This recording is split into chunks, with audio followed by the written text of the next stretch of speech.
Et bonjour à tous, bienvenue dans ce nouveau et dernier séminaire des doctorants de la saison. On se retrouve aujourd'hui avec Diego Teles da Silva, très jeune docteur en droit public depuis la semaine dernière. Bonjour Diego. Bonjour à tous. Diego, aujourd'hui on va parler de ton doctorat, de la thèse, on va parler de la soutenance de thèse qui a eu lieu vendredi dernier. Voilà. Bon, du coup, tout s'est bien passé pendant cette soutenance ? Oui, ça s'est très bien passé. C'est vrai que c'est un grand moment, la soutenance. Toujours une certaine appréhension parce qu'on arrive pour défendre nos travaux. Et ce sont des travaux sur lesquels on a travaillé pendant 4-5 ans. Alors, on a toujours peur que ça se passe mal, mais ça s'est très bien passé. On y reviendra. Ok, super. Salut Luc dans le chat. Du coup, on va peut-être commencer par parler un petit peu de ton parcours avant de rentrer un peu plus dans le détail sur la thèse, la soutenance. Donc, qu'est-ce que tu as fait comme études, peut-être comme bac, puis Très bien. Puis les études qui ont suivi. Je déroule un peu le CV. C'est ça. Alors, j'ai un parcours un peu atypique, en tout cas pour les étudiants en droit. J'ai fait un bac L. Donc, il faut savoir que je suis brésilien. Donc, je suis arrivé en France. J'avais déjà un bac brésilien, un bac S. Mais dans la mesure où je ne parlais pas français, j'ai décidé de repasser en fait la terminale pour faire un bac L, ce qui me permettait donc d'apprendre le français plus facilement. Donc, j'ai eu mon bac et contre toute attente, en fait, j'ai enchaîné avec une prépa littéraire, donc Hippocagne-Cagne. Qui préparait pour le concours de l'école normale supérieure. Et j'ai fait les 2 ans de prépa. J'ai passé le concours, mais je ne suis pas allé au bout des épreuves. Je ne me sentais pas forcément très confiant. Pour ça, je ne voulais pas forcément continuer dans les études littéraires. Et dans la mesure où en fait, les 2 ans de prépa donnent en fait, une validation d'acquis, j'ai fait une 3e année de lettres modernes, donc j'ai validé la licence de lettres. Et ensuite, j'ai enchaîné avec les études de droit. Donc j'ai fait ma licence, il faut savoir que j'ai été au lycée d'Odé, donc juste à côté pour la prépa. Ensuite, j'ai été à Nîmes, à l'université de Nîmes pour la 3e année de lettres modernes. Et je suis resté ici pour la licence de droit. Donc, et depuis cette année-là, donc c'est 2010, je crois, ma L1.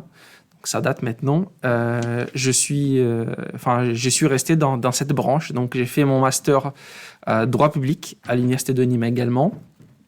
J'ai fait une petite infidélité à Nîmes en partant à Lyon 3, où j'ai fait une maîtrise de droit international.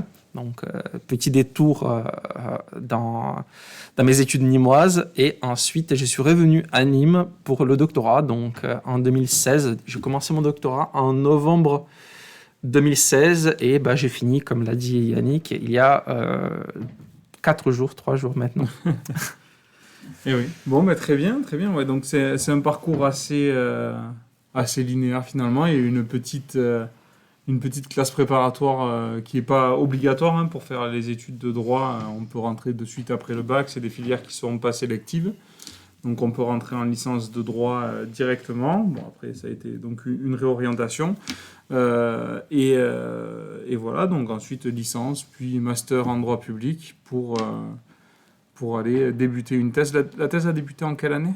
En 2016. En novembre 2016, sachant qu'il a... c'est très commun, en tout cas en droit. Lorsqu'on commence à travailler sur un sujet, on a des pistes, en fait, on a des ambitions, des envies, mais ça arrive que le sujet ne nous convienne pas ou que le sujet ne soit pas assez porteur. Et c'est ce qui m'est arrivé. Donc, initialement, je travaillais sur la démocratie administrative, donc, qui est une variante de la démocratie participative.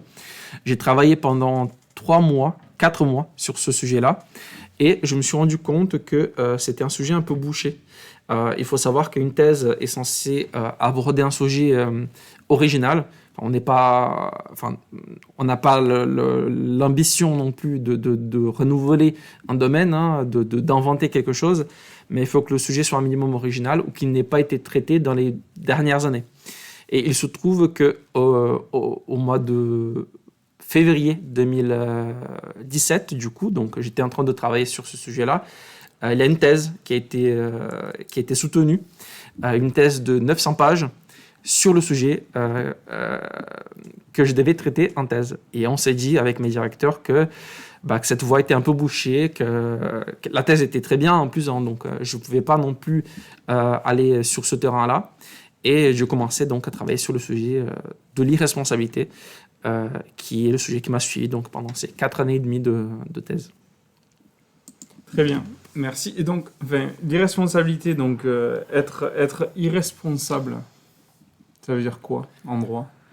Alors, ça dépend. Peut-être être responsable pour commencer. Voilà, être responsable. Donc, il faut savoir que initialement, en fait, le concept de responsabilité est plutôt rattaché au droit privé. Donc, c'est dans les rapports entre particuliers que l'idée de responsabilité prend tout son sens. Donc, ça remonte au droit romain. Donc, c'est un concept quand même assez ancien, assez fondateur en droit. Et dans les rapports entre particuliers, donc on estime que la personne à l'origine d'un dommage donc, est liée par une obligation donc, de dédommager la personne qui a subi un dommage. Donc, il y a une sorte de dette, d'obligation qui s'est créée entre la personne qui est à l'origine du dommage et la personne qui a subi le dommage. Initialement, c'était très encadré. Enfin, il y avait la lex Aquilia en droit romain compilait en fait tous les cas de responsabilité, donc c'était assez exhaustif, toutes les situations qui permettaient d'engager la responsabilité de quelqu'un d'autre. Et petit à petit, ce concept a été affiné pour étendre le champ de la responsabilité, et il a ensuite été transposé au droit public, sachant que la particularité du droit public, c'est qu'on parle de rapports asymétriques, donc c'est les rapports entre les particuliers et les personnes publiques. Donc on est sur des rapports déséquilibrés par nature, puisque l'administration a par essence donc, une certaine exorbitance par rapport au droit commun. Donc forcément, l'idée de responsabilité se manifeste d'une manière un peu différente, de manière un peu plus encadrée.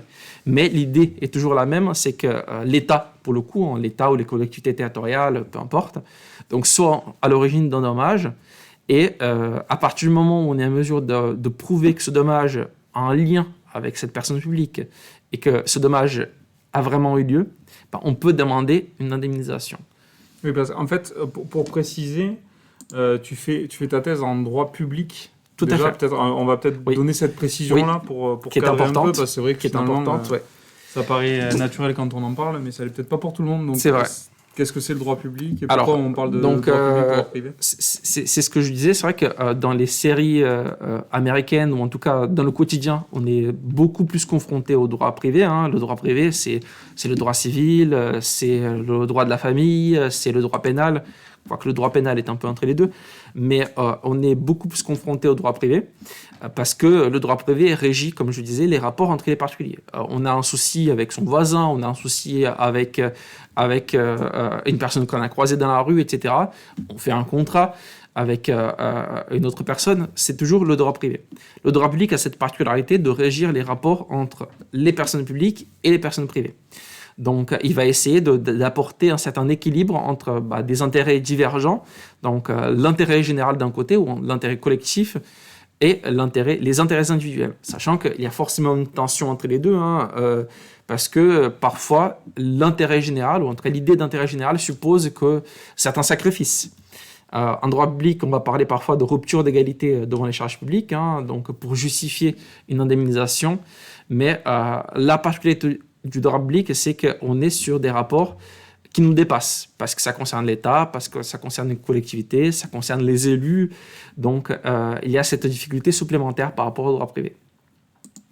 Donc, en fait, toi, ta thèse, elle porte sur la question de l'irresponsabilité en droit public. Tout à fait. C'est forcément lié à ces rapports qui ne sont pas très égalitaires. C'est ça. Puisque le rapport entre les personnes publiques, donc l'administration qu'on connaît, tu parles de l'État, des collectivités territoriales, vous voyez, votre commune, la mairie, c'est des personnes qui sont des personnes publiques.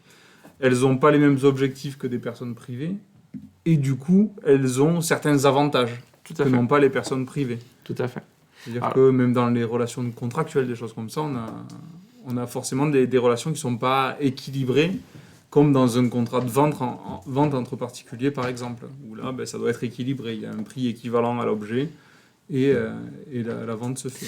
Il faut savoir que l'irresponsabilité, elle existe aussi en droit privé, mais elle est beaucoup plus encadrée pour le coup, parce qu'elle se justifie plus difficilement. Dans la mesure où on est sur des rapports entrés égaux, il serait injuste qu'on puisse se dédouaner de sa responsabilité trop facilement. Donc en droit privé, on va surtout voir ça en droit pénal.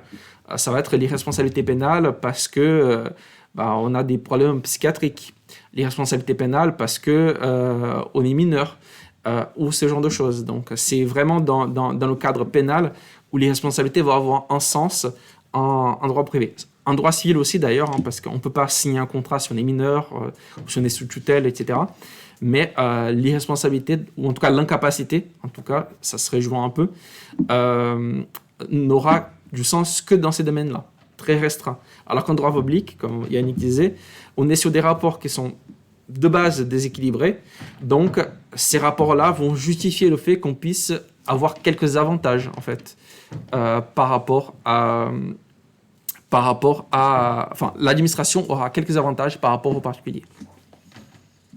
Ça, elle va avoir un pouvoir de contrainte, un pouvoir... en fait, l'administration peut obliger certains comportements.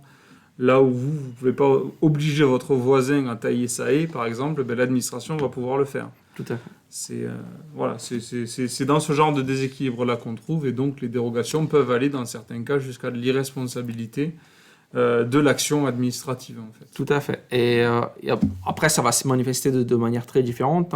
La difficulté de ma thèse, c'est que les domaines de la responsabilité et de l'irresponsabilité de l'État sont très hétérogènes, en fait. Ça peut être très, très varié. Il faut savoir qu'aujourd'hui, l'État intervient dans quasiment tous les domaines de notre vie. Donc, forcément, les situations où il est susceptible de provoquer un dommage se sont multipliées ces dernières années. Donc, il est difficile de savoir où commence la responsabilité et où commence l'irresponsabilité.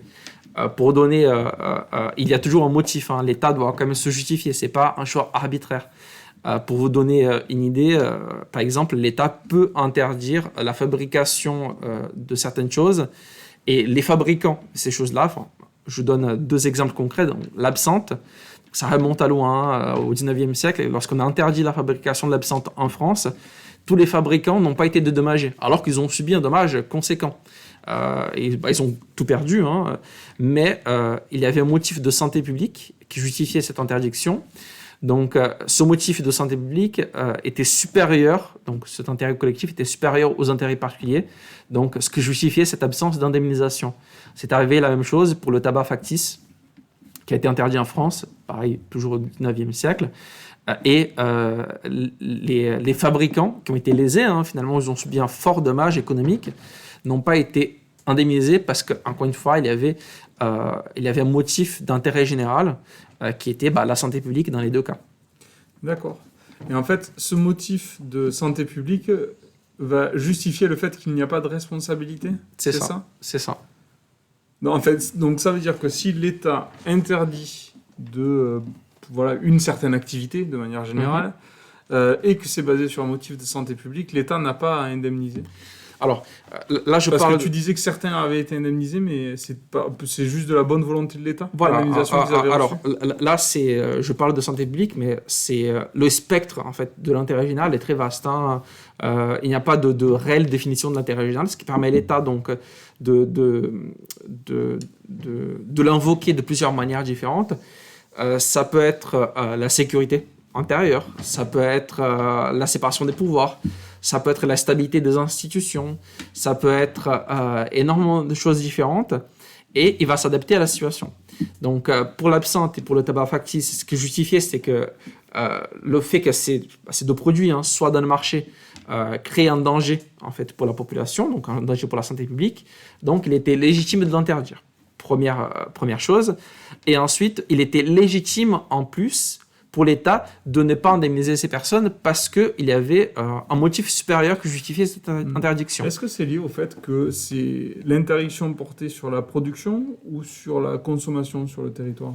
Les deux. Les deux. Ça peut arriver avec les deux. Sachant qu'en fait, là, au-delà de ce motif de santé publique qui est un peu obscur, on va dire, hein, il y a aussi, alors quelque chose qu'on néglige parfois en droit, hein, mais il y avait aussi le poids économique.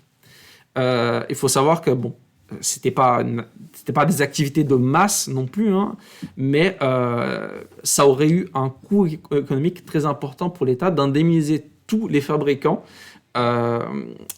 pour ces produits-là. Donc, sachant que, forcément, si on indemnisait, et c'est ça le problème du droit, hein, c'est que si on indemnise une personne, il faut indemniser toutes les autres personnes, parce que sinon, il y a un problème d'égalité. Et le poids économique, donc, sachant qu'on est dans un contexte quand même où il faut préserver les deniers publics, hein, parce que je vous rappelle, l'État n'a pas d'argent, l'État est une fiction, donc l'argent, c'est nous, en fait, hein, c'est les impôts. Et indemniser ces dommages de masse, par exemple, aurait un poids économique considérable qui aurait forcément eu un poids, qui aurait répercuté sur l'imposition. Donc, ce n'était pas rentable d'aller sur cette voie-là. Là, on se situe donc au 19e siècle pour cet exemple-là. Moi, j'ai l'impression de mon côté que ce type d'argument-là, qui tient quasi à l'insolvabilité de l'État, disons qu'on ne juge pas opportun que l'État soit solvable sur ce point-là. Je ne suis pas certain qu'aujourd'hui, ça fonctionne toujours, cet argument. Ouais, contrairement à ce qu'on pourrait penser, ça fonctionne. C'est trop cher, donc on ne paye pas. Alors, c'est paradoxal, hein, parce qu'on est dans un contexte de crise sanitaire. Je crois, oui, non, mais en plus, 700 milliards d'euros, donc c'est trop cher, donc on ne la paye pas. C'est un argument qui me tient encore moins aujourd'hui, parce qu'en pleine crise sanitaire, on a promis de l'argent à tout le monde. Hein. On n'arrête pas d'ailleurs de dire qu'on va relancer l'économie, qu'on va débloquer des milliards pour ceci ou pour cela. Donc on a l'impression que les fonds de l'État sont inépuisables. Oui. Comme l'a dit Yannick, on a une dette stratosphérique de toute façon. Mais l'argument économique a toujours un certain poids parce que, un régime de responsabilité qui a survécu, hein, parce qu'il faut savoir que les cas d'irresponsabilité sont nombreux, mais il y a des nuances à apporter, mais j'y reviendrai. Donc, il y a le régime des servitudes d'urbanisme. Alors, je vous explique rapidement, sans rentrer trop dans les détails, parce que c'est vraiment quelque chose de très compliqué. Mais par un exemple, peut-être. Un cas d'une servitude d'urbanisme pour qu'on arrive à comprendre. C'est notamment lorsque l'État doit utiliser un bâtiment pour faire installer des antennes ou des appareils dont il a besoin. Il va réquisitionner, hein, donc... On parle d'un bâtiment privé. Un bâtiment privé, tout à fait. Un immeuble qui appartient à un particulier, qui est un immeuble de bureau, par exemple. Tout à fait. On a besoin d'installer des antennes de 5G. Par exemple, on a besoin d'utiliser tout le toit, donc on perd la jouissance de cette partie, hein, de notre immeuble. Je ne sais pas si jamais on avait des projets pour ce toit-là, tant pis. Donc, il y a une servitude d'urbanisme qui est installée. Et la particularité de ce genre de servitude, c'est qu'elles ne sont pas indemnisées. Donc, vous perdez la jouissance de votre bien. Donc, il y a une sorte d'atteinte à votre droit de propriété. Mais l'intérêt général justifie qu'on ne vous indemnise pas. Sachant que l'un des motifs invoqués par le juge pour ces servitudes-là, c'est le motif économique, sachant que ces servitudes sont très, très courantes. Donc, le fait que ce soit courant et que l'État serait obligé de débourser des sommes fréquentes, hein, récurrentes, justifie le fait qu'on n'indemnise pas les servitudes d'urbanisme. Il y a, alors c'est la particularité de mon sujet, il y a des brèches dans le code de l'urbanisme. L'article qui exclut l'indemnisation nous dit qu'elle n'est pas absolue, cette absence d'indemnisation, cette irresponsabilité. Mais il faut savoir que les conditions sont tellement restrictives, tellement précises, il faut justifier de tellement de choses qu'au final, ça vaut presque pas le coup d'aller devant le juge pour demander une indemnisation. Oui, c'est-à-dire qu'en fait, l'affaire a tellement peu de chances d'aboutir. C'est ça. C'est ça. Donc, on est sur une... Moi, dans ma thèse, c'est ce que j'ai appelé une irresponsabilité implicite. Hein. C'est que dans les faits, c'est possible, d'obtenir une indemnisation, mais dans la pratique, c'est tellement dérisoire que on est sur une situation où on n'obtient pas d'indemnisation. Et le motif invoqué, c'est souvent le motif de la préservation de deniers publics. D'accord. Tu vois, moi je pensais quand même que cette question-là de c'est trop cher donc on paye pas, je pensais que c'était plus acceptable aujourd'hui. Quand Ouais, même. en fait, il faut savoir que chez nous, ça reste un tabou, les motifs économiques. Parce Oui. qu'on estime que ce n'est pas un argument juridique, c'est un argument économique. Et devant le juge, normalement, on invoque des arguments juridiques. Il y a d'autres pays qui sont plus à l'aise avec ce genre de justification. Moi, je pense notamment à l'Italie. Au cours de mes recherches, je suis tombé sur des études où ils nous disaient clairement que la responsabilité de l'État ne pouvait pas aller trop loin pour des raisons économiques. Donc, pour eux, c'est considéré comme un vrai argument juridique. Chez nous, on est toujours prudent.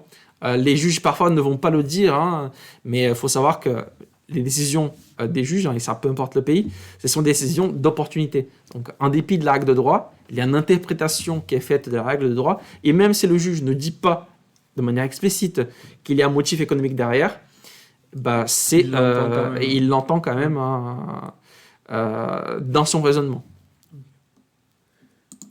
D'accord. Donc voilà. Et donc on voit qu'il y a quand même des cas très, très divers d'irresponsabilité Oui. ou d'irresponsabilité Alors, implicite, c'est ça le voilà. terme que tu emploies? Je reviens donc justement sur cette typologie que j'ai utilisée dans ma thèse. Donc, en fait, j'ai utilisé une sorte de gradation.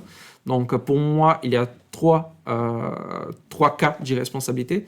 Donc, il y a une irresponsabilité explicite. Donc, c'est là où il y a une règle précise qui nous dit l'État est irresponsable. C'est quasi irréfutable, quasi absolu. Et encore une fois, j'insiste sur le quasi parce qu'il y a rarement des absolus en droit. Mais ça concerne notamment certaines lois. Comme je disais, la loi sur l'absinthe, l'interdiction du tabac fictif, la loi dit clairement, le législateur le dit clairement, on va interdire une activité, on va faire quelque chose et on exclut l'indemnisation d'office. Ça a été prévu. Donc, c'est explicite, il y a une règle. C'est aussi le cas des actes de gouvernement.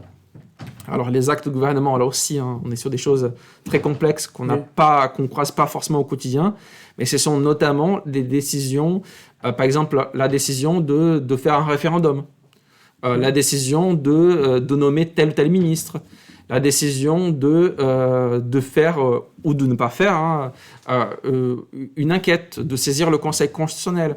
Donc ces décisions-là ne peuvent pas être contestées devant le juge. En fait, toutes ces décisions-là n'ont aucun caractère obligatoire. C'est ça. C'est-à-dire qu'on peut demander à ce qu'il y ait un référendum, comme on peut ne pas le faire, et c'est un choix qui est assez libre finalement. On peut s'estimer cette catégorie-là. On peut s'estimer lésé, parce qu'on peut estimer que parce que l'État n'a pas fait un référendum dans tel domaine, ça n'a pas débloqué l'activité économique que vous vouliez, par exemple. Donc on peut aller chercher l'État là-dessus. Certains l'ont fait, mais cette catégorie des actes de gouvernement, donc qui sont en fait des actes de pouvoir, qui ne nous concernent pas directement en tant que citoyens, enfin qui ne nous concernent pas en tout cas de manière vraiment précise. Ces actes-là, en fait, ils bénéficient de ce qu'on appelle une irrécevabilité. Donc, on ne peut pas les contester devant le juge. Donc, par voie de conséquence, il y a une irresponsabilité qui est automatique. Donc, ça, c'est l'irresponsabilité explicite. Il y a une règle, c'est comme ça.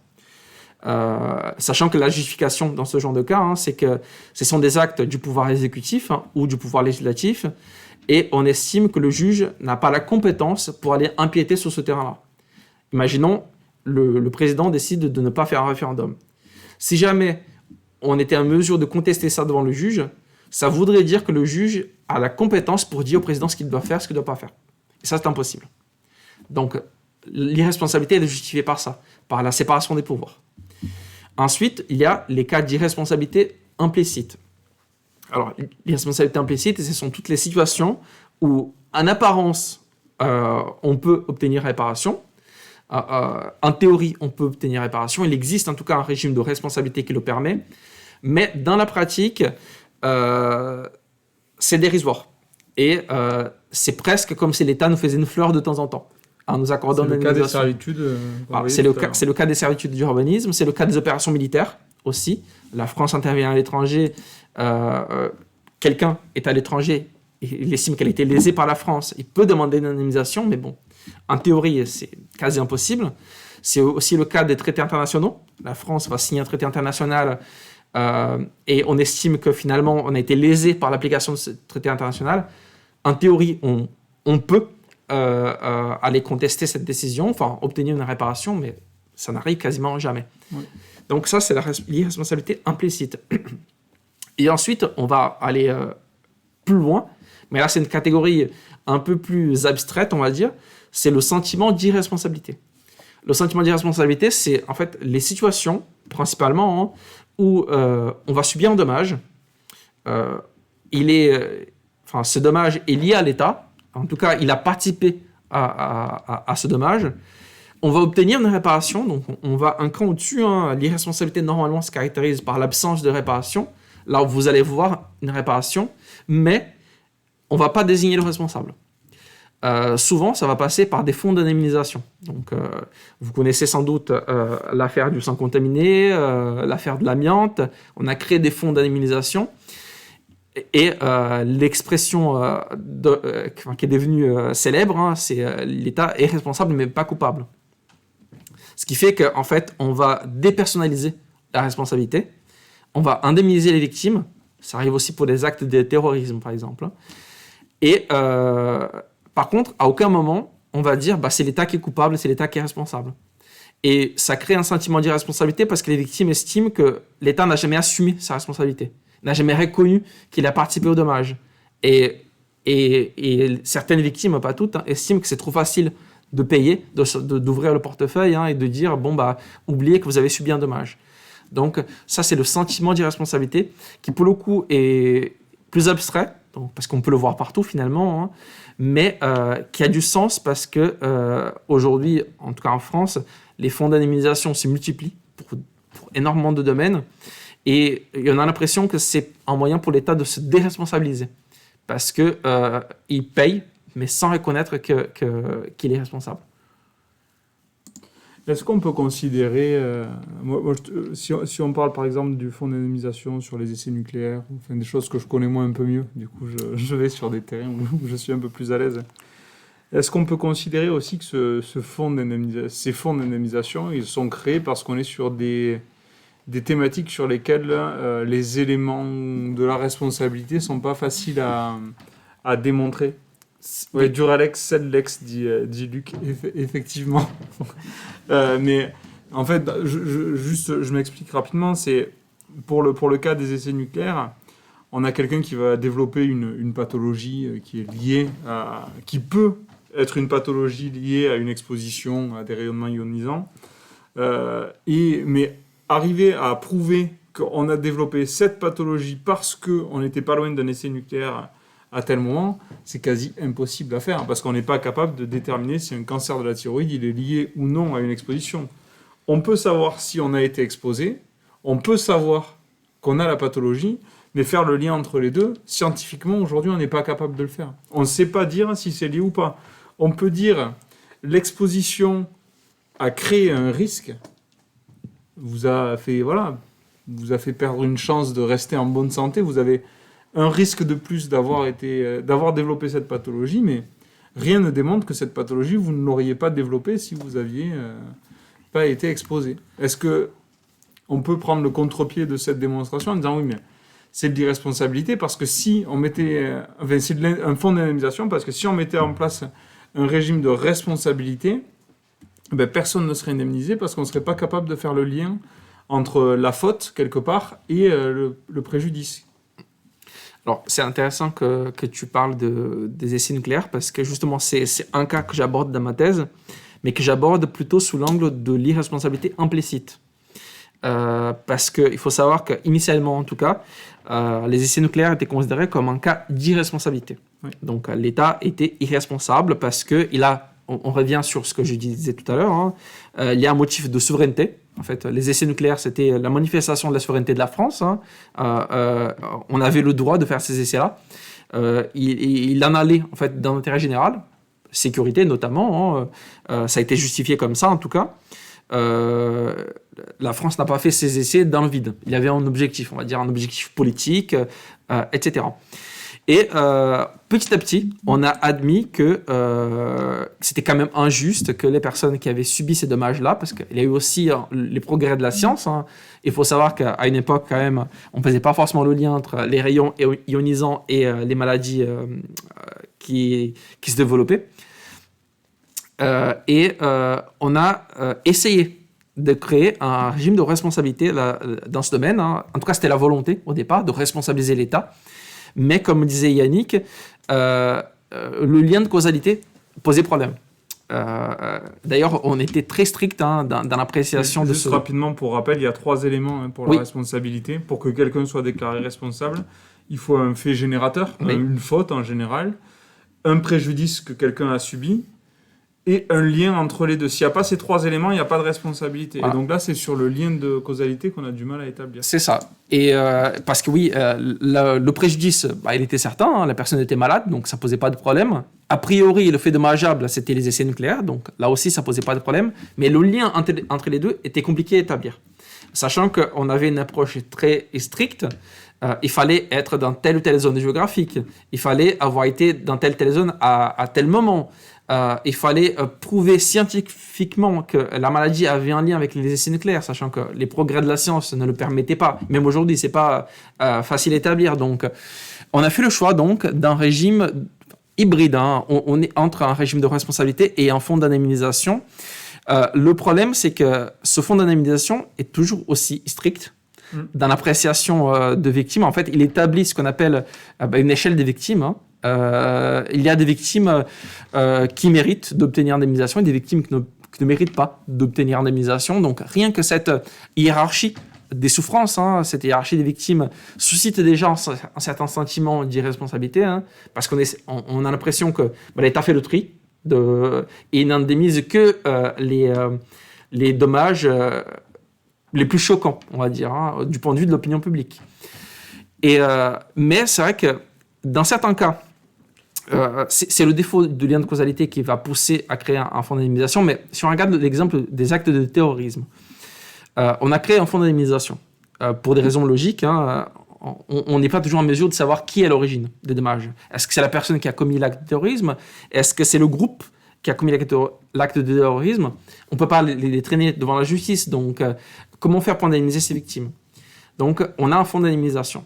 Le problème, et là, la doctrine publiciste évoque souvent cette question-là, c'est que il y a peut-être des faillances de l'État dans les services de renseignement, dans la prévention des actes de terrorisme, sachant que parfois, c'est des choses, des informations auxquelles on n'a pas toujours accès, hein, mais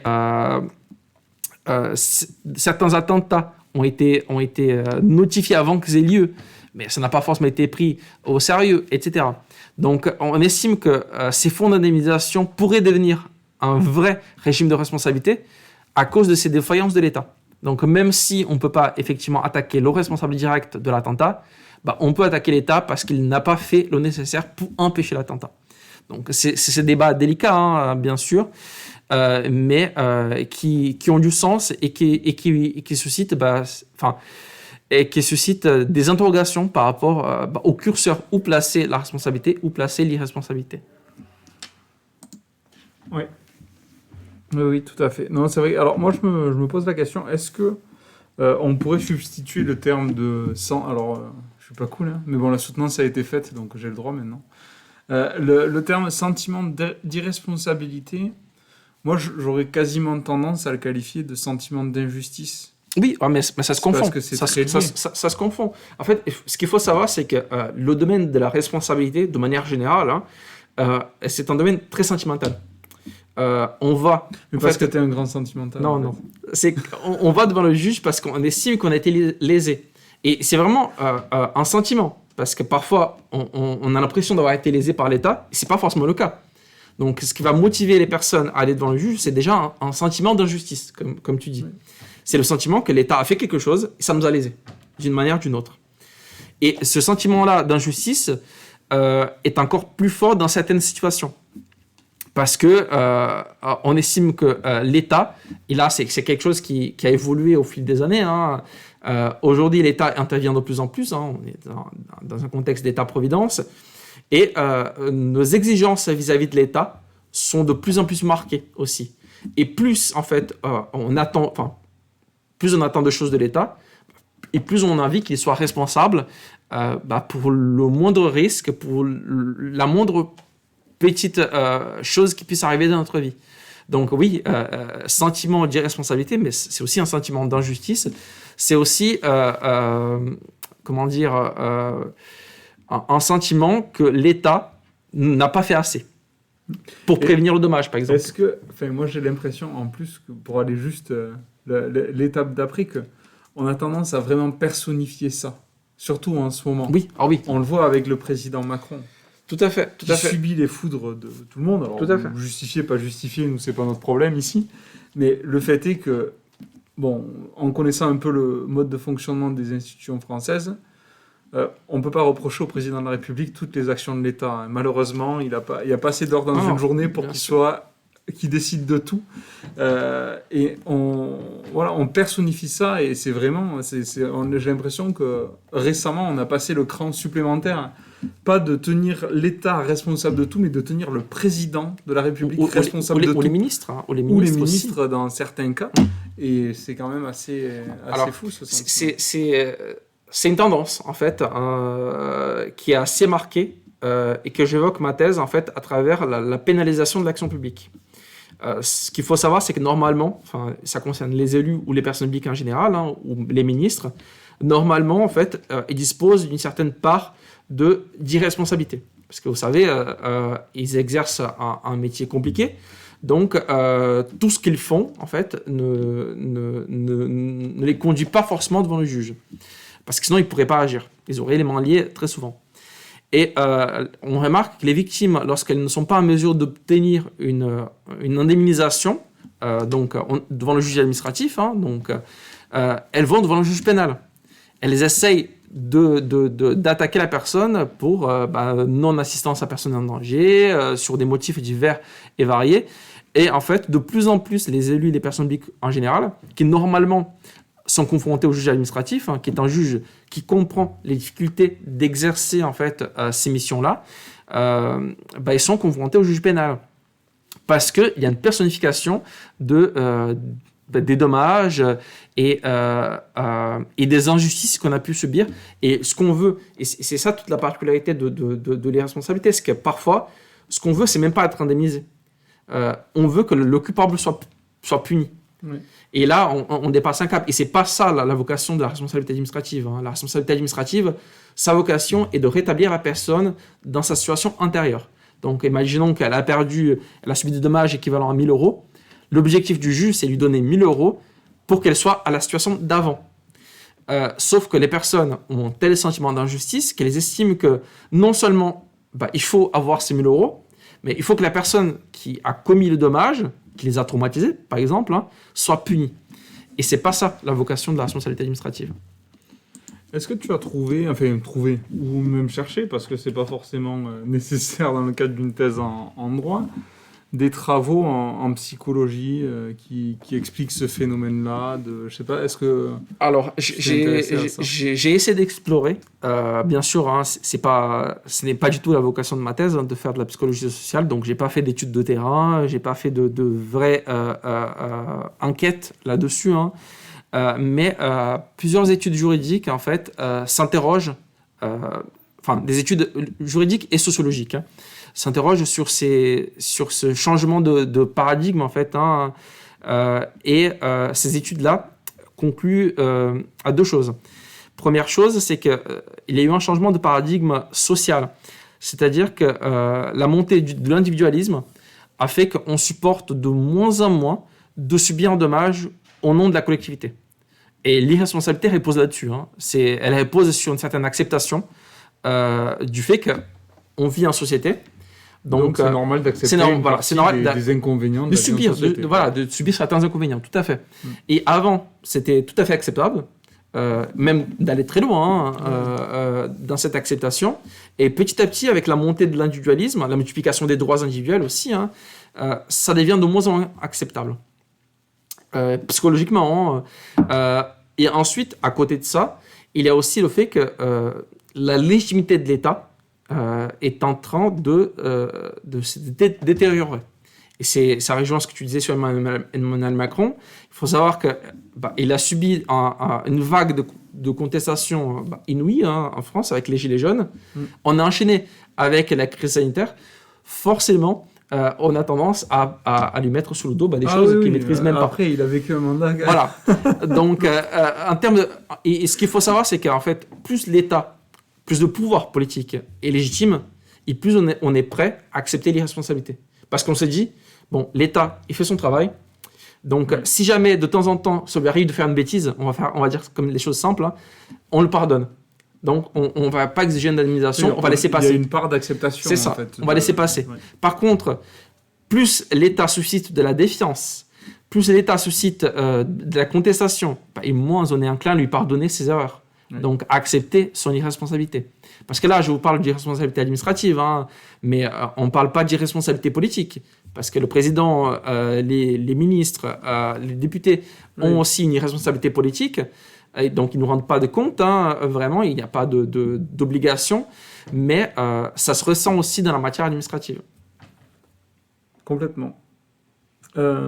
Est-ce que juste pour boucler la boucle sur ta thèse, donc je pense qu'on a bien compris ce que c'était la responsabilité, ce que sont les cas d'irresponsabilité, les grandes catégories.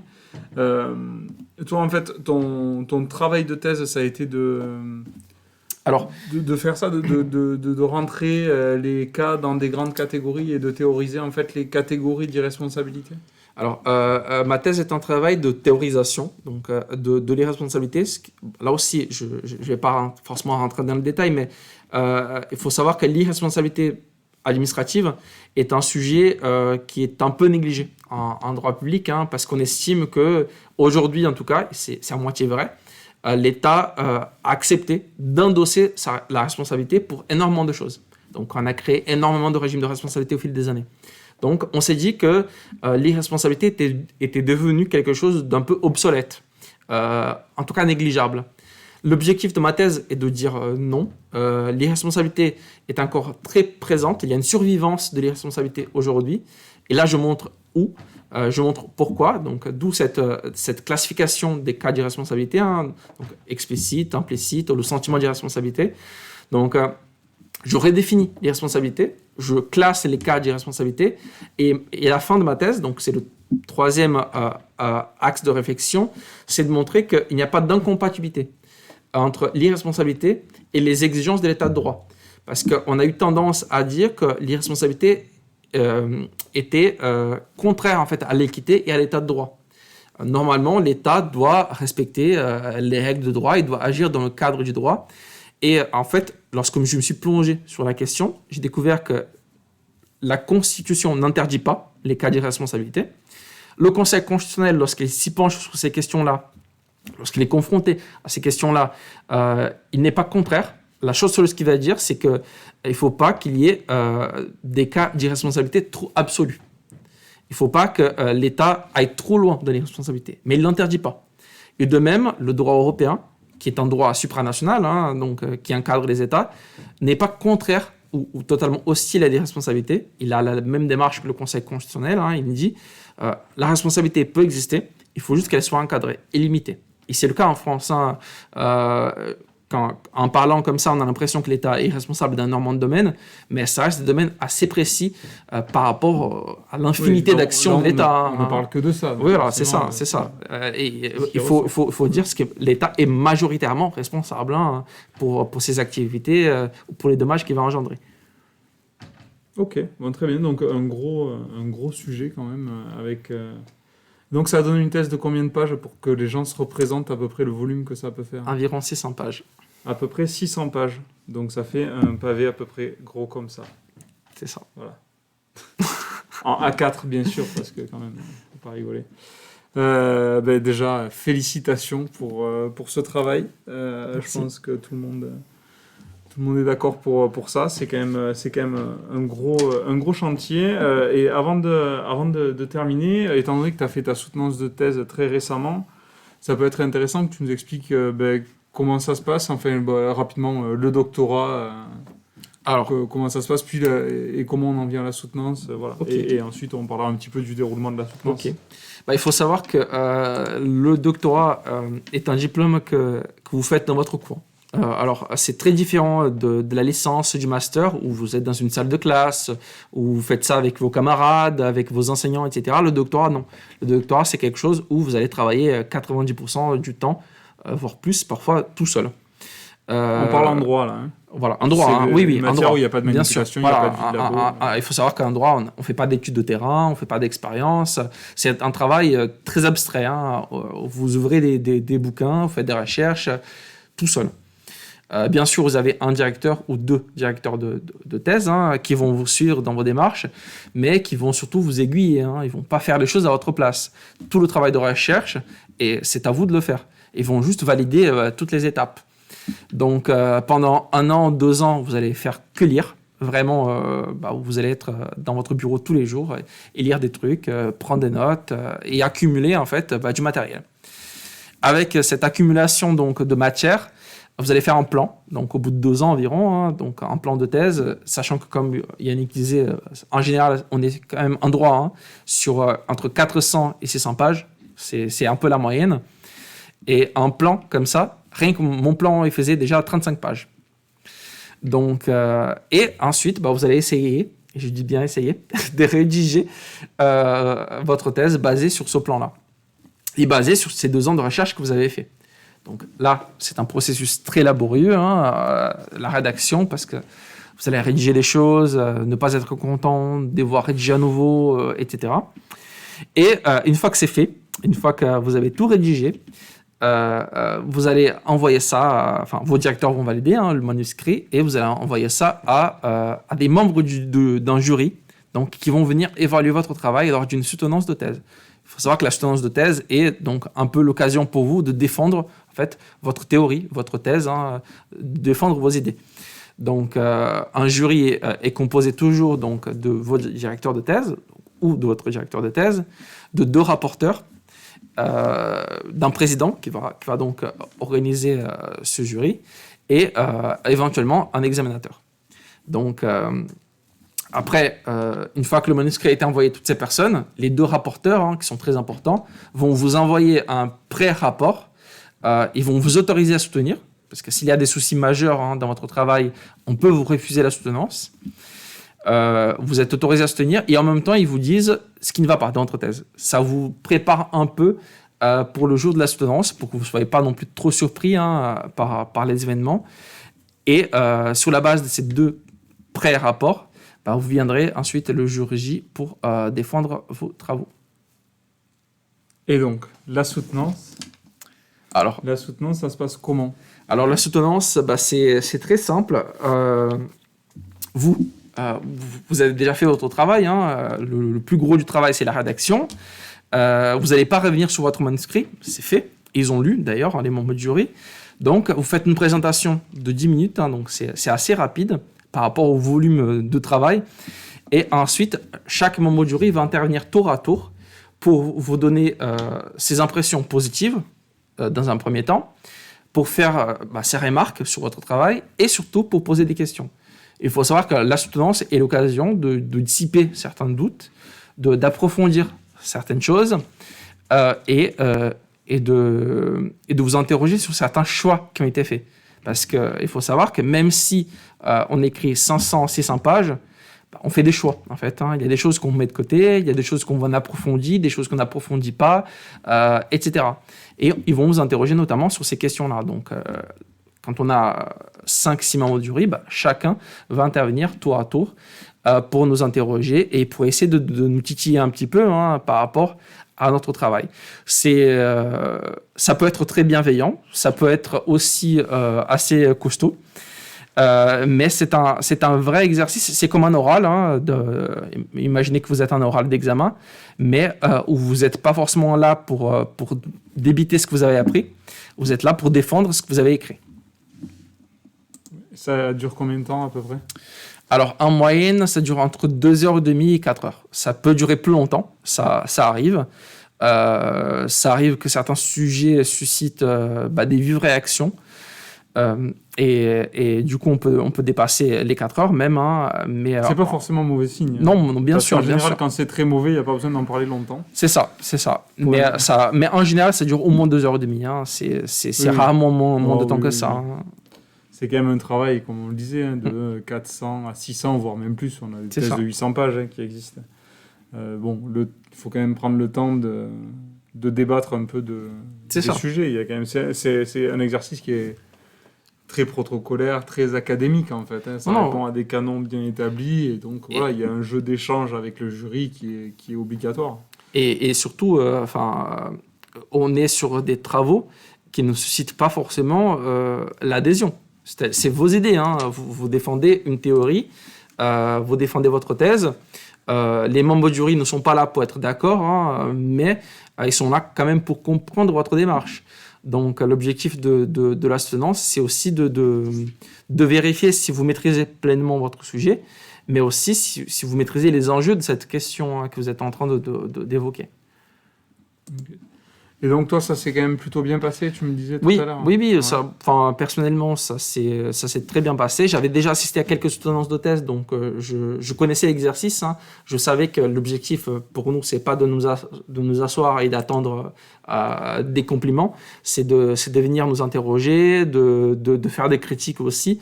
Il faut savoir que comme pour les examens, on critique le fond et la forme. Donc les deux ont une importance capitale. Donc on peut vous dire que il y a trop de coquilles, il y a un problème avec le plan, il y a un problème avec les titres, l'introduction fonctionne pas.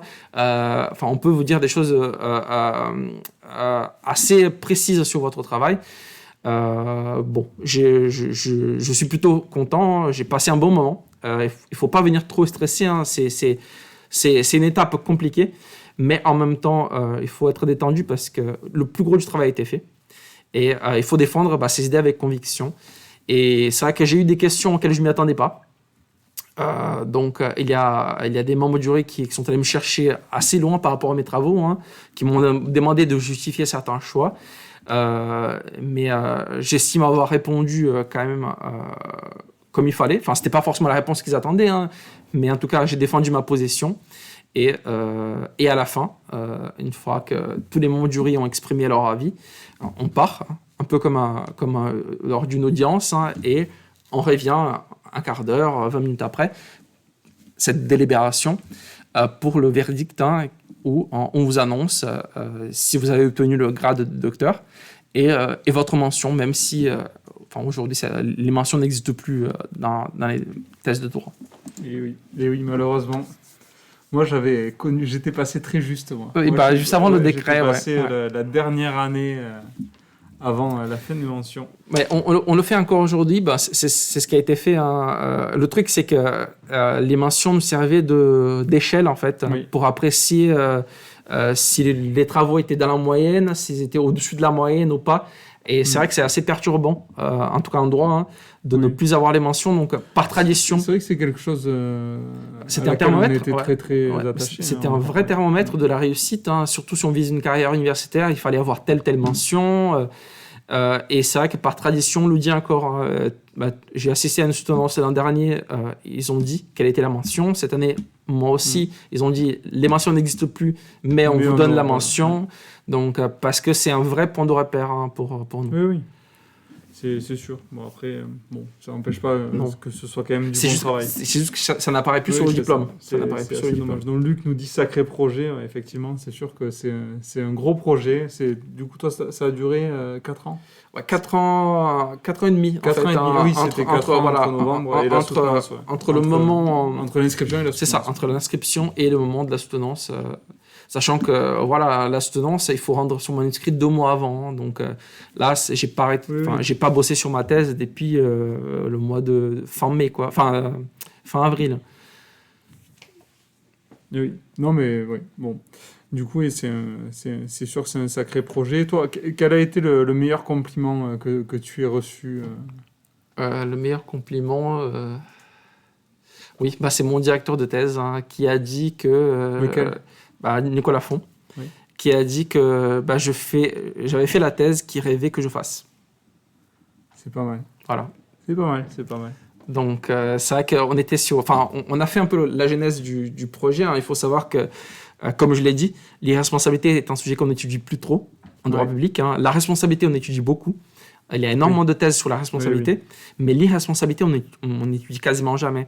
Et je me rappelle que quand il m'a proposé ce sujet, j'ai fait des recherches pendant 2-3 semaines et je suis venu le voir, un peu paniqué en lui disant « mais je trouve rien ». J'ai l'impression qu'il n'y a pas de sujet.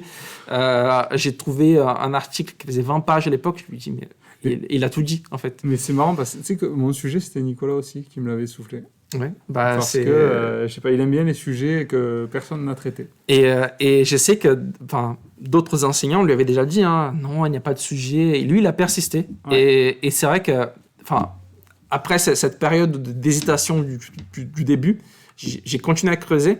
Et au bout de quelques mois, je me suis dit, en fait, il y a plein de choses à dire. Ouais. Et comme je vous ai dit, hein, j'ai fait 600 pages et on m'a reproché de ne pas parler de ça, de ne pas parler de ça. Oui. Après, reproché, on m'a fait la remarque, hein, mais parce qu'au bout d'un moment, il faut s'arrêter. Ouais. Sinon, parce qu'on écrit pendant 10 ans.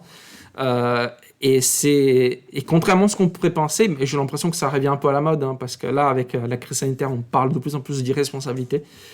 Il y a énormément de choses à dire.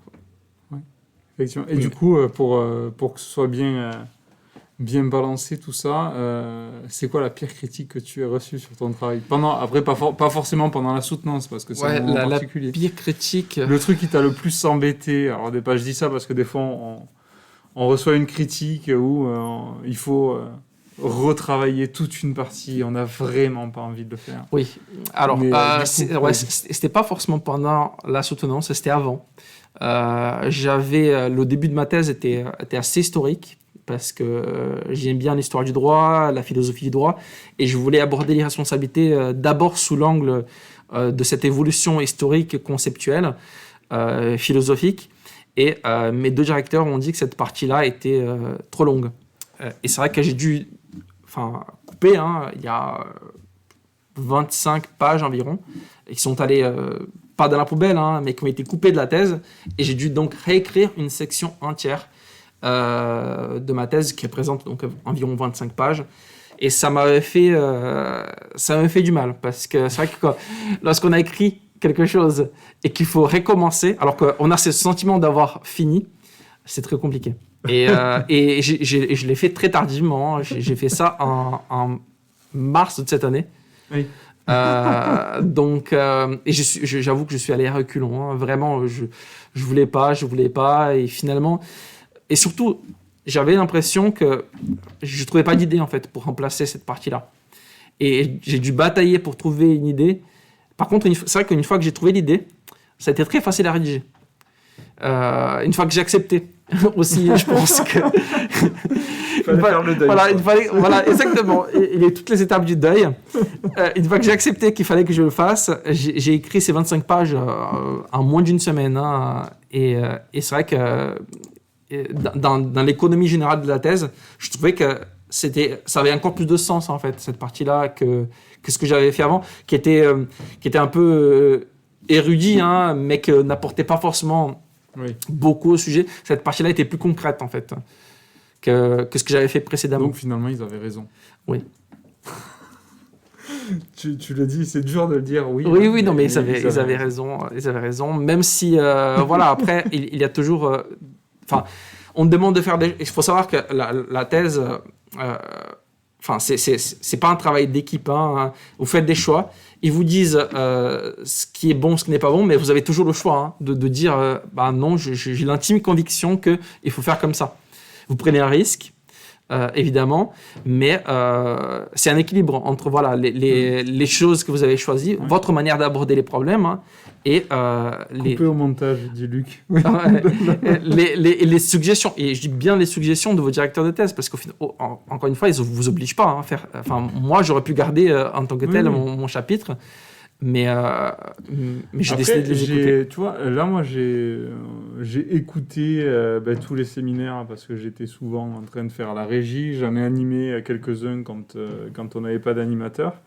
Et j'ai l'impression quand même que ce côté d'autonomie très brute dans le travail qu'on a en droit, c'est finalement pas beaucoup le cas dans les autres disciplines. Ouais. Moi, j'ai découvert ça aussi avec les séminaires, même si j'avais des connaissances de travaux des doctorants par ailleurs. Mais là, par ces témoignages-là, c'est devenu plus concret, où en fait, quand tu as une vie de labo, quand tu as des manips, en fait, il y a des choses qui sont beaucoup plus cadrées, parce qu'il y a une certaine manière de faire des manips. Et du coup, c'est la liberté, mais du coup, enfin, c'est pas qu'une chance, cette liberté-là, c'est aussi une énorme contrainte. Parce que ça veut dire que tous les choix, c'est toi qui dois les faire. C'est un poids considérable. Hein. Faut avoir, pour écrire 2 pages, il faut avoir une idée. Oui. Et le problème, c'est que la thèse fait 600 pages, donc il faut avoir 300 bonnes idées pour faire une thèse. Et ça, c'est très compliqué. C'est que c'est systématiquement chercher la bonne idée qui va faire que là, on va être incisif, là, on va soulever le bon point. Et ça, c'est compliqué. Mais après, c'est très riche parce que ça apporte beaucoup. Ah non, mais comme je disais, vraiment, tu peux pas faire ça avec quelqu'un. Tu peux pas rédiger avec une autre personne. Tu peux pas faire de recherche avec une autre personne. C'est des bouquins, des revues, des choses que tu vas lire, prendre des notes, et ensuite, tu vas organiser tout ça. Finalement, le travail du directeur, c'est plus t'aider à organiser ces idées-là. Mais les idées, il faut qu'elles viennent de toi. Il faut trouver, il faut aller chercher ces idées. Mais ça, psychologiquement, ça peut être assez difficile à gérer parce que vraiment, on a l'impression d'être confronté à un océan de choses qui ont déjà été dites. Hein, et s'y retrouver, ça prend du temps. Oui, effectivement. Et puis, on a tendance à se perdre, effectivement, parce que à vouloir faire à vouloir avoir tout le temps la bonne idée, à vouloir tout le temps être innovant de temps en temps. On dit des énormités aussi, parce qu'on va trop loin. Mais il faut savoir, même maintenant, j'ai soutenu ma thèse, ça s'est bien passé, je n'aime toujours pas ce que j'ai fait. Et on est toujours insatisfait. Hein. Je pense que si... on s'en détache un peu quand même. Hein, pour au fil des années. Moi, c'est trop récent. Oui. Moi, c'est vraiment trop récent. Mais là, jusqu'à la fin, il y a toujours des corrections que tu peux faire. Il y a toujours des choses que tu aurais aimé écrire autrement. Il y a toujours des choses que tu aurais aimé approfondir. Donc, on est souvent satisfait avec le travail qu'on a fait et on ne veut pas forcément se replonger. Je n'ai pas réussi à relire ma thèse avant l'instonnance. Je sais que normalement, on est censé potasser un peu notre travail. Hein. J'ai lu vraiment en diagonale. J'ai regardé les titres pour vérifier si je me rappelais vraiment des enchaînements d'idées. Oui. Mais j'étais incapable de relire vraiment la thèse parce que je me disais, je n'aime pas ce que j'ai fait. D'accord. Oui, mais bon, après, c'est un sentiment. Je n'aime pas. Je ne suis pas content avec la manière dont j'ai fait les choses. J'aurais aimé faire mieux. Oui, bien sûr. Voilà. Et c'est un sentiment qui est partagé par la plupart des personnes. Comme un réalisateur jamais satisfait de son film. Oui, c'est ça, en fait. Ouais. On a beaucoup de gens qui... les comédiens qui n'aiment pas se regarder à l'écran, les réalisateurs qui regardent par leur film, les auteurs qui détestent leurs bouquins. C'est ça, oui, c'est ça. C'est très courant. C'est parce qu'on est souvent très exigeant avec soi-même. C'est ça. Donc oui, ça en fait partie. Bon, pour conclure, qu'est-ce que tu pourrais nous dire de... Voilà, on est sur du très chaud, donc c'est pas facile d'avoir forcément le recul, mais faire une thèse de doctorat aujourd'hui, qu'est-ce que tu penses que ça t'a apporté? Alors, au-delà du diplôme, qui est quand même une belle chance déjà. Non, mais voilà, je suis très content de l'avoir fait. Il faut savoir que là, je vous parle à chaud et surtout, je vous parle à un moment où c'est fini. Donc forcément, notre avis... mon avis maintenant et mon avis il y a 3 mois, c'était pas du tout le même. Oui. Et dans 3 mois, ce sera peut-être pas le même du tout. Parce que il y a une lassitude qui s'installe au bout de quelques années parce que il faut savoir qu'on travaille sur la même chose pendant des années. Il y a des doutes qui s'installent. Il y a aussi le fait que faire un doctorat en France, en tout cas dans les sciences humaines, c'est parfois très compliqué. J'ai eu la chance d'avoir été financé pendant toutes ces années. Donc, j'ai été contractuel à l'université de Nîmes. J'avais un salaire, donc j'ai pas eu de soucis financiers vraiment, mais c'est pas le cas de tout le monde, loin de là. Hein. Et c'est vrai que on doute de soi pendant très longtemps. On ne sait pas si nos travaux sont bien, s'ils sont à la hauteur. On se demande si on va y arriver, si on va réussir à finir. Le moindre petit problème, on se remet en cause. Et c'est vrai que j'ai pas été jusqu'à la remise en question totale, du genre, j'abandonne. Mais il y a eu des moments où je me suis dit, est-ce que je suis vraiment fait pour ça ?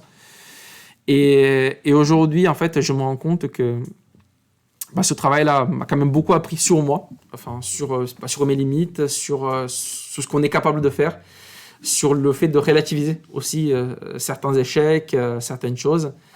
Et même si, alors là, on va rentrer sur un grand débat, mais les diplômes de doctorat en France, en tout cas dans les sciences humaines, encore une fois, qui est le domaine que je connais, ne sont pas assez valorisés.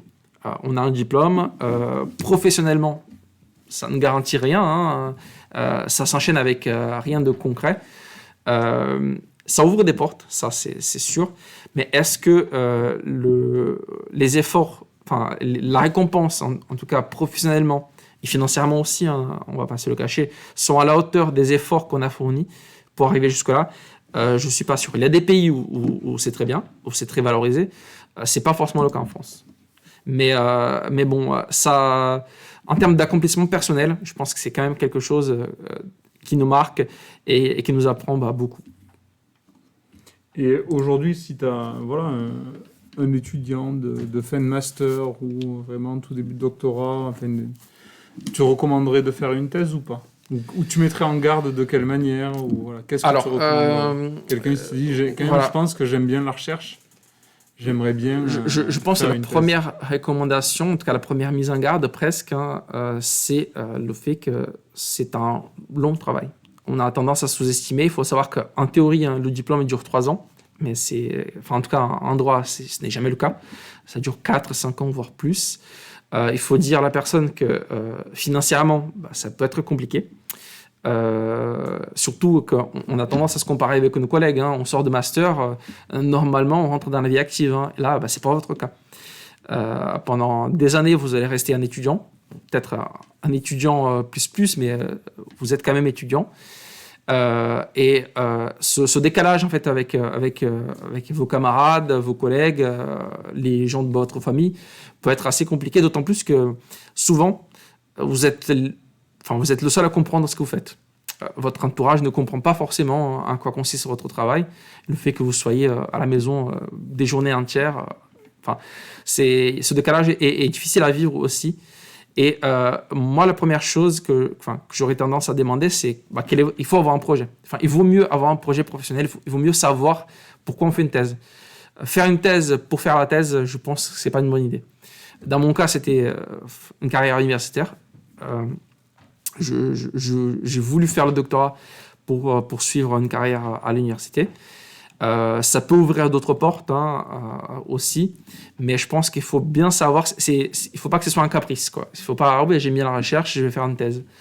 Il faut vraiment avoir quelque chose, une idée assez concrète derrière, et surtout se demander, est-ce que vous êtes prêt à mettre votre vie entre parenthèses pendant 3-4 ans et à faire ces sacrifices-là. Oui. Après, tout le monde ne vit pas la thèse de cette manière-là.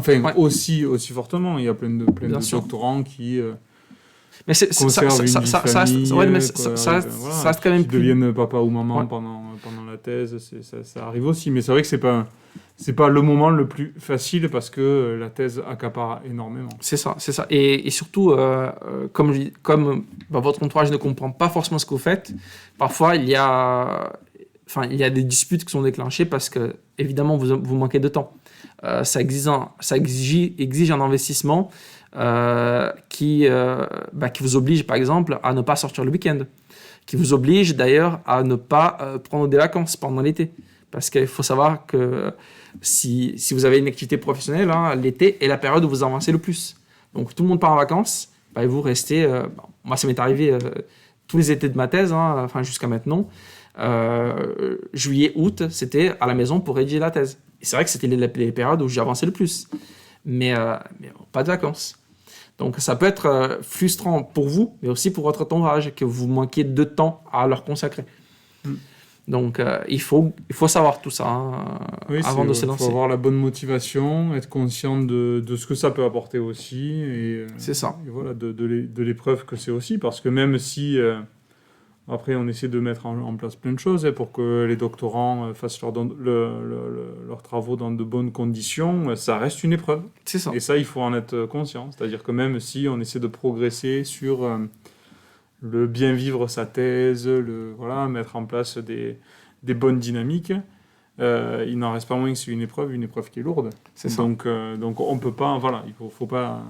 Malgré tous les progrès qu'on peut faire, il reste quand même le fait que c'est une épreuve et qu'il ne faut pas la sous-estimer. Et ça fait partie de l'exercice.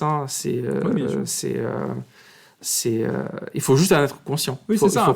C'est forcément des moments qui ont leur part de difficulté. Ça ne veut pas dire qu'on est dans le mal-être pendant sa thèse. Ça ne veut pas dire que c'est un calvaire, bien au contraire. Mais que c'est une série d'épreuves. C'est quelque chose qui n'est pas facile. Bon, après, ça donne le diplôme le plus élevé au monde, donc forcément, quelque part, ça se mérite aussi. Ouais, et ça a du sens que ce soit compliqué. Si c'était si facile, ça ne servirait à rien de faire ce type de diplôme. Bien sûr. Mais c'est vrai qu'il faut être conscient. Enfin, personnellement, avant que je commence la thèse, on m'avait dit, voilà, c'est pas facile. Qui t'avait dit Nicolas Font, mon directeur. Il avait été d'ailleurs assez explicite. Il m'a dit, que c'était trop récent. Quand j'ai commencé ma thèse, tu avais soutenu en 2015, j'ai commencé ma thèse en 2016. C'était c'était encore assez récent. Mais Nicolas Font m'avait dit que voilà, vous allez suer de l'eau et du sang, ça va pas être facile. Il m'avait mis en garde aussi sur le fait que c'est un travail qui est compliqué sur le long terme. C'est pas préparer un examen, c'est pas préparer un concours.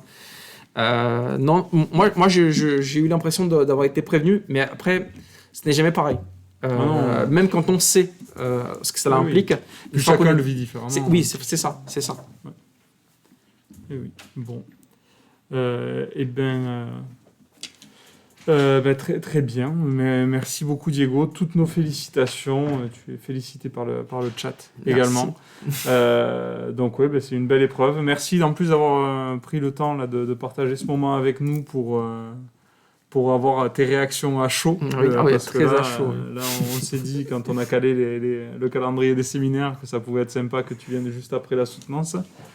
Donc toutes nos félicitations. On espère que pour la suite, ça ira bien. Donc, tu restes enseignant-chercheur ici. Tout à fait. L'année prochaine. Maître de conférence contractuel.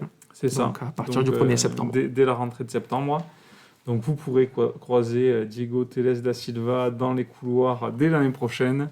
Et voilà, mais on se dit à bientôt pour d'autres émissions sur Twitch. Je crois que tu as des projets. Oui. Il y a des projets du département de droit éco-gestion pour faire quelques lives sur des notions juridiques, je crois, c'est ça. C'est ça. Enfin, si ça n'a pas bougé, on aura le temps de le construire de toute façon un petit peu plus.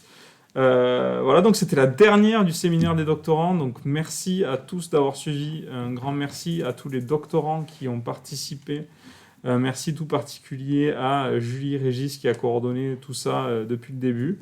Donc voilà, vous nous retrouvez demain sur la chaîne, jeudi sur la chaîne Twitch pour la dernière de la Cahute, donc l'émission de l'Assaut Histoire qui sera la dernière émission de la saison. Donc on vous souhaite de bonnes vacances et on se retrouve à la rentrée. À très bientôt. À bientôt.